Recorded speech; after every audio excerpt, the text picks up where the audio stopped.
ಎಲ್ಲರಿಗೂ ನಮಸ್ಕಾರ. ಇವತ್ತಿನ ಸ್ಪೆಷಲ್ ಅಡುಗೆ, ತರಕಾರಿ ಇಲ್ಲ ಅಂದರೂ ಬರೀ ಟೊಮೊಟೊ ಇದ್ದರೆ ಸಾಕು, ಒಂದು ರುಚಿಕರವಾದ ಎಲ್ಲರಿಗೂ ಇಷ್ಟವಾಗುವ ಒಂದು ಸಾಗು ಮಾಡ್ಕೊಂಡು ಬರೋಣವಾ. ತುಂಬ ರುಚಿಕರವಾಗಿರುತ್ತೆ. ಒಮ್ಮೆ ಟ್ರೈ ಮಾಡಿದರೆ ತಿಂದವರು ವಾವ್ ಅನ್ನೋದು ಗ್ಯಾರಂಟಿ. ಮೊದಲಿಗೆ ಒಂದು ಮಿಕ್ಸಿ ಜಾರಿಗೆ ಒಂದು ಅರ್ಧ ಬಟ್ಲಾಗುವಷ್ಟು ಕಾಯಿಚೂರು ತೊಗೊಂಡಿದ್ದೀನಿ. ಒಂದು 3-4 ಬೆಳ್ಳುಳ್ಳಿ ಎಸಳು, 1 ಇಂಚು ಶುಂಠಿ ತೊಗೊಂಡಿದ್ದೀನಿ. 1/4 ಚಮಚದಷ್ಟು ಸೋಂಪು ಕಾಳು, ಅರ್ಧ ಚಮಚದಷ್ಟು ಜೀರಿಗೆ, 1/2 ಚಮಚದಷ್ಟು ಕಡಲೆಪಪ್ಪನ್ನು ತೊಗೊಂಡಿದ್ದೀನಿ. ಸ್ವಲ್ಪ ಕೊತ್ತಂಬರಿ, ಸ್ವಲ್ಪ ಕರಿಬೇವು ಸೊಪ್ಪನ್ನು ಹಾಕಿ ತರಿತರಿಯಾಗಿ ಇದನ್ನು ನೀರು ಹಾಕದೆ ಪುಡಿ ಮಾಡ್ಕೊಳ್ಳೋಣ. ಇವಾಗ ನೋಡಿ, ಈ ರೀತಿ ತರಿತರಿಯಾದರೆ ಎಲ್ಲವೂ ನೀಟಾಗಿ ಪೇಸ್ಟ್ ಆಗುತ್ತೆ. ಈಗ ಟೊಮೊಟೊ ಹಾಕ್ಕೊಳ್ಳೋಣ. ಒಂದು 3-4 ಟೊಮೊಟೊನ ಸಣ್ಣದಾಗಿ ಕಟ್ ಮಾಡಿ ತೊಗೊಂಡಿದ್ದೀನಿ. ಈಗೆಲ್ಲದನ್ನು ಸೇರಿ ಸ್ವಲ್ಪ ನೀರನ್ನು ಹಾಕಿ ರುಬ್ಕೊಳ್ಳೋಣ. ಈಗ ನೋಡಿ, ಈ ರೀತಿಯಾಗಿ ಪೇಸ್ಟ್ ಆದರೆ ಸಾಕಾಗುತ್ತೆ. ನಮ್ಮ ಗ್ರೇವಿಗೆ ಬೇಕಾಗುವ ಪೇಸ್ಟ್ ರೆಡಿ ಆಯಿತು. ಈಗ ಬನ್ನಿ, ಒಂದು ಕಡಾಯಿ ತೊಗೊಂಡಿದ್ದೀನಿ. ಇದಕ್ಕೆ 2 ಚಮಚದಷ್ಟು ಎಣ್ಣೆ ಹಾಕಿ ಸಾಸಿವೆ ಜೀರಿಗೆಯನ್ನು ಹಾಕಿ ಮಿಕ್ಸ್ ಮಾಡಿ, ನಂತರ ಒಂದು ದಪ್ಪದಾಗಿರುವ ಈರುಳ್ಳಿ ಉದ್ದಕ್ಕೆ ಕಟ್ ಮಾಡಿ ಹಾಕಿದ್ದೀನಿ. ಈ ರೀತಿ ಉದ್ದಕ್ಕೆ ಕಟ್ ಮಾಡಬೇಕು.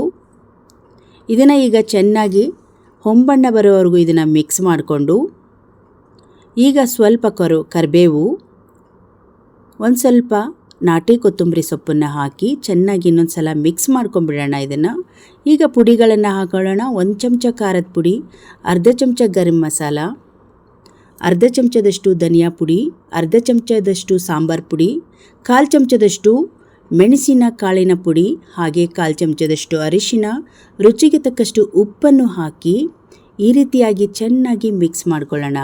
ಈ ಮಸಾಲೆಯಲ್ಲಿ ಈರುಳ್ಳಿ ಎಲ್ಲ ಚೆನ್ನಾಗಿ ಬೆಂದ ಮೇಲೆ ನಾವು ರುಬ್ಬಿರುವ ಖಾರವನ್ನು ಹಾಕೊಳ್ಳೋಣ. ಈಗ ನಮಗೆ ಎಷ್ಟು ನೀರು, ಗ್ರೇವಿಗೆ ಎಷ್ಟು ಬೇಕಾಗುತ್ತೋ ಅಷ್ಟು ನೀರನ್ನು ಮಿಕ್ಸ್ ಮಾಡಿ ನೋಡಿ. ಇವಾಗ ಫಸ್ಟು ಈ ಮಸಾಲ ಎಲ್ಲ ಸ್ವಲ್ಪ ಒಂದು 5 ನಿಮಿಷಗಳ ಕಾಲ ಇದನ್ನು ಫ್ರೈ ಮಾಡ್ಕೊಳ್ಬೇಕು. ಹಸಿ ಅಂಶ ಹೋಗಬೇಕು, ಆವಾಗ ಟೇಸ್ಟ್ ಚೆನ್ನಾಗಿ ಕೊಡುತ್ತೆ. ಈ ರೀತಿ ಮಿಕ್ಸ್ ಮಾಡಿದ ತಕ್ಷಣ ಮಿಕ್ಸಿ ಜಾರ್ ತೊಳೆದಿರುವ ನೀರನ್ನು ಕೂಡ ಹಾಕಿ ಈ ರೀತಿ ಮಿಕ್ಸ್ ಮಾಡ್ಕೊಳ್ಳೋಣ. ತರಕಾರಿನೇ ಇಲ್ಲ ಅಂದಾಗ ಬರೀ ಈರುಳ್ಳಿ ಇರುತ್ತೆ, ಟೊಮೆಟೊ ಇರುತ್ತೆ, ಈ ರೀತಿ ಒಂದು ರುಚಿಕರವಾಗಿರೋ ಒಂದು ಗ್ರೇವಿನ ಮಾಡ್ಬೋದು. ಮತ್ತೆ ಸ್ವಲ್ಪ ನೀರನ್ನು ಹಾಕಿ ಚೆನ್ನಾಗಿ ಮಿಕ್ಸ್ ಮಾಡ್ಕೊಳ್ತಾ ಇದ್ದೀನಿ. ನೋಡಿ, ದಿಢೀರಾಗಿ ಯಾರಾದರೂ ನೆಂಟರು ಬಂದಾಗ ಟೊಮೆಟೊ ಈರುಳ್ಳಿ ಅಷ್ಟೇ ಇದ್ದರೆ ತಲೆ ಕೆಡಿಸ್ಕೊಳ್ಬೇಡಿ. ಈ ರೀತಿ ಒಂದು ಸಾಗು ಟೈಪ್ ಮಾಡಿ ಗೀ ರೈಸಿಗೆ, ವೈಟ್ ರೈಸಿಗೆ, ಚಪಾತಿಗೆ ಮತ್ತು ಅಕ್ಕಿ ರೊಟ್ಟಿಗೆ, ಇಡ್ಲಿ ಸಾರಿಗೆ ಎಲ್ಲದಕ್ಕೂ ಚೆನ್ನಾಗಿರುತ್ತೆ. ಇವಾಗ ನೋಡಿ, ಇದನ್ನು ಚೆನ್ನಾಗಿ ಒಂದು ರೌಂಡ್ ಕುದಿಸ್ಕೊಳ್ತಾ ಇದ್ದೀನಿ. ತುಂಬ ಚೆನ್ನಾಗಿರುತ್ತೆ, ಘಮ ಘಮಿಸ್ತಾ ಇರುತ್ತೆ. ಈ ಒಂದು ಗ್ರೇವಿ ತುಂಬ ಸಿಂಪಲ್ ಆಗಿತ್ತು ಮತ್ತು ಯಾವುದು ಜಾಸ್ತಿ ಮಸಾಲೆಗಳನ್ನು ನಾವು ಹಾಕಿಲ್ಲ ಇದಕ್ಕೆ. ನೋಡಿ, ಇವಾಗ ನಾವು ಕಡಲೆಪಪ್ಪು ಹಾಕಿರೋದ್ರಿಂದ ಸ್ವಲ್ಪ ಥಿಕ್ನೆಸ್ ಬಂದಿದೆ. ತುಂಬ ಚೆನ್ನಾಗಿ ಗ್ರೇವಿ ರೆಡಿಯಾಗಿದೆ. ನೀವು ಇನ್ನೊಂದು ಸ್ವಲ್ಪ ಬೇಕಿದ್ರೆ ನೀರು ಕೂಡ ಹಾಕ್ಕೊಳ್ಬೋದು. ಇಡ್ಲಿ ಸಾಂಬಾರಿಗಾದರೆ ಇಷ್ಟು ನೀರಾದರೆ ಸಾಕಾಗುತ್ತೆ.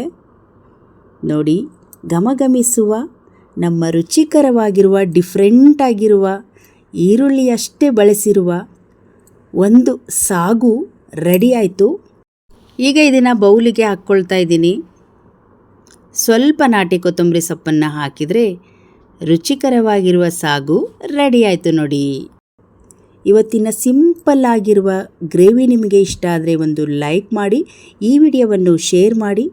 ಇನ್ನಷ್ಟು ವಿಡಿಯೋಗಳಿಗಾಗಿ ನಮ್ಮ ಚಾನಲನ್ನು ಸಬ್ಸ್ಕ್ರೈಬ್ ಮಾಡಿಕೊಳ್ಳಿ. ಮತ್ತೆ ಮುಂದಿನ ಹೊಸ ರೆಸಿಪಿಯೊಂದಿಗೆ ಸಿಗೋಣ. ಅಲ್ಲಿಯವರೆಗೂ ಧನ್ಯವಾದ.